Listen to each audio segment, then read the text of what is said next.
مرکز مطبوعات وزارت کارهای داخلی تاجیکستان خبر داد که تخمینا ساعت 1 شب 8 ینور سال 2022 راننده автомашین تمغه اوپل ویکتر رجبوف ایسای عثمانوویچ سال تولدش 1980 ساکن نویه یووان هنگام حرکت در شورای وحدت یووان جمعی در حدود دهه سر قمیش نویه یووان از عهده اداره واسطه نقلیات برآمده به بتون‌های کنار راست رو برخورده است.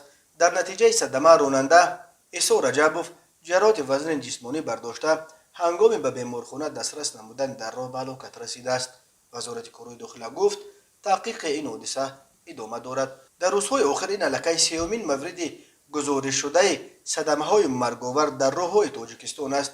روزهای 15 و 17 ینور در دو صدمه در اسفره یک مسافر و یک پیاده‌گرد به هلاکت رسیده، یک راننده جراحت برداشته بود. راههای تاجیکستان از لحاظ صدمه ها راههای خطرناک به شمار می روند. در عموم هر سال بر اثر صدمه ها در راههای جمهوری 100 نفر هلاک یا مجروح می شوند. از جمله سال 2020 بر اثر صدمه ها در راههای تاجیکستان 375 نفر به هلاکت رسیده، بیش از 1200 نفر معیوب شدند.